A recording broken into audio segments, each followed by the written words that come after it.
Salut à tous. Alors, la musique. Alors, je vais principalement parler de ce que je, je perçois être la différence entre la musique contemporaine, la musique d'aujourd'hui, et ce qu'on va appeler la musique classique, c'est-à-dire la musique qui a plus de 100 ans, quoi. Ouais, encore, non, même pas. Enfin, bref. Musique classique, sans parole, avec des vrais instruments et des compositeurs, quoi. Quelque chose qui ne se fait quasiment plus, à part peut-être pour le cinéma, je dirais. Sinon, ça reste assez. Ça doit être moins du 1% de la production musicale, quoi. Hop. Alors, donc, moi j'ai écouté de la musique classique. Donc, j'ai écouté le top 50 des 50 trucs reconnus dans le monde comme étant le top de la musique classique, hein, Bach, Beethoven, Schubert. Euh, Voilà, j'arrive pas à m'en rappeler, mais bon. Voilà, de toute façon, tu tapes musique classique sur YouTube, tu vois des compiles de 3 heures, tu sais que c'est le top 50 des 100 meilleurs morceaux du monde. En tout cas, les plus connus, quoi. Pas forcément les meilleurs, ça c'est subjectif. En tout cas, les plus connus. Donc, je me suis écouté ça. Bon, on va dire que ça fait 3 4 ans que j'en écoute de temps en temps, tu vois. En général, quand j'en écoute au moins 1 heure, parce que voilà, c'est quelque chose qui s'écoute comme ça, on n'écoute pas, c'est pas des morceaux de 3 minutes, des fois le morceau il fait 25 minutes, hein, je veux dire. Voilà, ça s'écoute sur au moins 1 heure, ce genre de truc. Et bien alors ce que je perçois de ce qu'on appelle la musique classique, je vais appeler ça de la musique émotionnelle, moi, dans un sens. Donc je sais que toutes les musiques provoquent des émotions, mais j'ai l'impression, sachant que je n'ai aucune connaissance en musique, hein, aucune. Donc je vais parler de ce que j'ai perçu tout seul en vase clos, j'ai rien lu, donc j'écoute de la musique classique et je me rends compte que la musique classique nous met au fur et à mesure des rythmes et de ce qu'ils calculent, quoi, les compositeurs, nous met dans des états émotionnels. C'est-à-dire, suivant la phase, on va se retrouver dans un état de paisibilité, un état.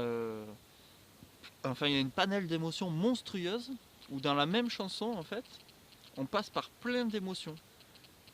Je veux dire, on peut commencer grand, puis arriver sur du tout doux, puis à faire un effet de grandeur, puis un effet d'oppression, euh, puis un, et puis une petite joie fugace. Enfin, en tout cas, voilà, on peut ressentir un panel d'émotions monstrueux. Et, et je pense que une symphonie, enfin en tout cas quand on écrit quelque chose comme ces musiques-là, on pensait nous faire. C'est comme une promenade en fait. On commence avec un sentiment, on passe d'étape en étape, on nous ramène sur la première, on nous, on nous fait changer de sentiment en passant de l'un à son opposé tout en nous rappelant un thème commun. Donc en fait ça joue énormément avec le ressenti, les sensations. Et je pense que c'est beaucoup pour ça que la jeunesse d'aujourd'hui a du mal à écouter de la musique classique, c'est parce que en dehors du film, de l'œuvre cinématographique où elle va être connectée émotionnellement à l'image avec un stimulus sonore pour renforcer tout ça, la génération d'aujourd'hui a du mal à se connecter sentimentalement à un chemin sentimental porté par la musique classique. Beaucoup y arrivent, hein, parce qu'en fait il suffit de vouloir essayer une fois qu'on a compris ça. En fait, quand on écoute 3 minutes, on ressent des sensations. Si on a du mal à se connecter à nous-mêmes, on va avoir du mal à se laisser aller sur une musique classique. Et si on n'en a pas l'habitude, c'est pareil, ça va nous sembler bizarre au début, donc pas satisfaisant dès les premières minutes, spécialement, parce qu'il faut un certain temps d'adaptation. Donc on va vite passer à autre chose et définir la musique comme étant la musique qu'on aime. Les musiques d'aujourd'hui, les musiques modernes, depuis plusieurs années, en fait, font pareil, sont là pour faire ressentir une émotion. Par contre, elles sont là pour faire ressentir une seule émotion, voire deux maximum.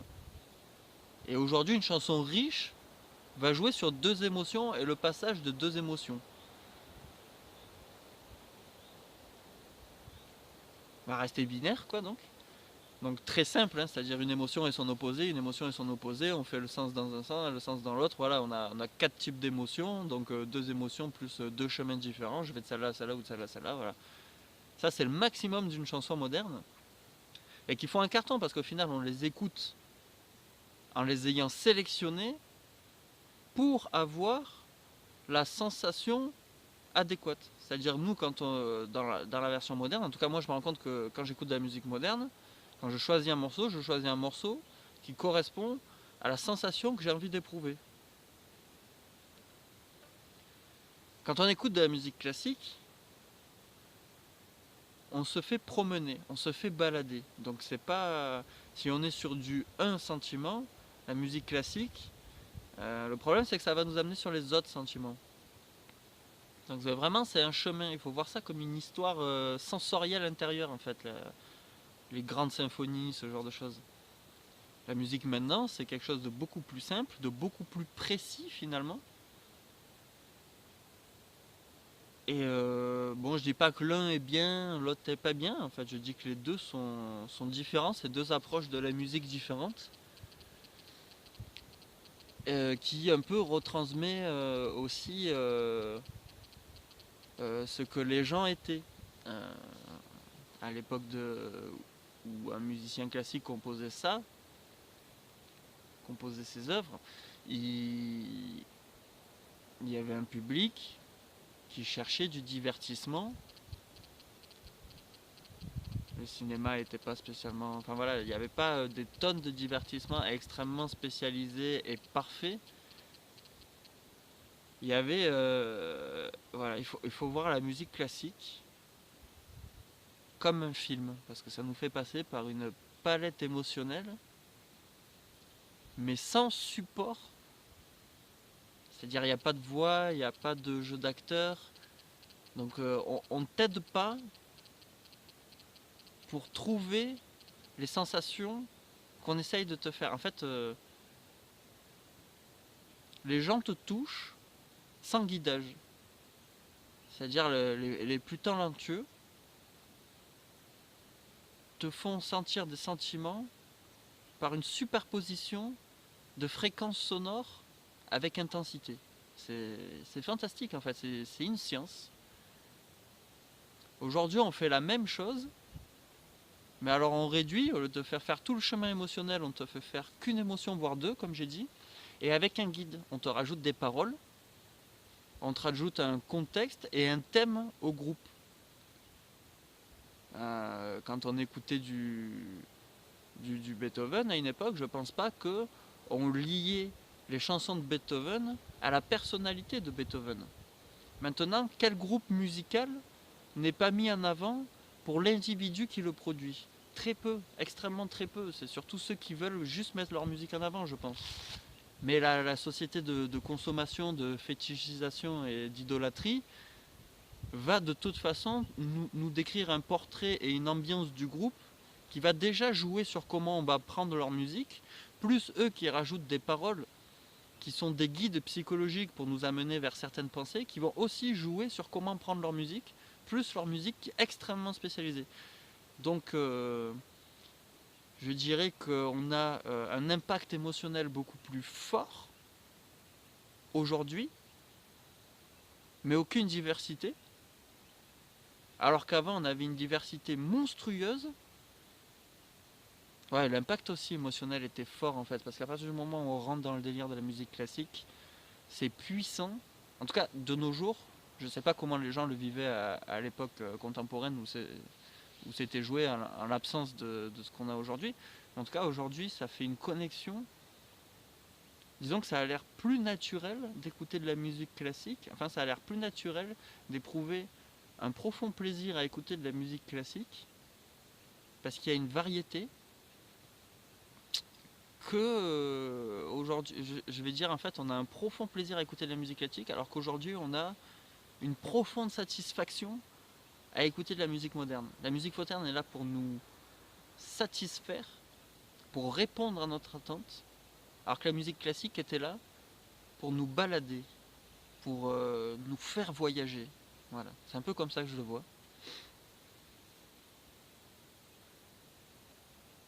Je suis pas très au point, mais je pense que si quelqu'un a écouté la vidéo jusqu'au bout, bah déjà bravo, parce que tu fais partie des très rares personnes qui vont jusqu'au bout des vidéos. J'ai l'analyse totale des statistiques de mes vidéos et c'est assez affligeant. Hein. Moi, quand j'ai 10 vues, je suis content. Je me dis que 10 personnes ont vu mon travail, mais en fait, concrètement, il n'y a qu'une personne qui a vu un de mes travaux au complet. Bon, en même temps, ça fait un mois que je suis là sur la plateforme, même pas, moins d'un mois. J'ai déjà 200-300 vues. Ça va, je vais pas me plaindre. Mais je pense que sur les 200-300 vues, il n'y a qu'une quinzaine de vues qui sont vraiment des vues concrètes de personnes qui ont vu mon travail. Même un peu plus, je dirais au pouce rouge une trentaine. Alors ça fait quand même un faible taux. Enfin bref, là j'ai un peu dévié. Si tu n'écoutes pas la musique classique, il faut vraiment écouter la musique classique. Tu tapes le top 50 de meilleurs morceaux, t'en branles, tu te laisses guider par les tops classiques. Et tu essayes de deviner l'émotion qu'on essaye de te faire ressentir. À partir de ce moment-là, tu vas rentrer dans un jeu et tu vas réussir à même inventer des histoires par rapport à la musique. C'est pour ça que la musique a été collée dans le cinéma, elle est extrêmement puissante. Le visuel et l'audio. Et là, la musique classique te propose l'audio et l'esprit. Et c'est très intéressant en fait. Même si t'aimes pas, en fait tout le monde va aimer un petit truc dans la musique classique, je pense. Mais comme on est dans un monde de satisfaction,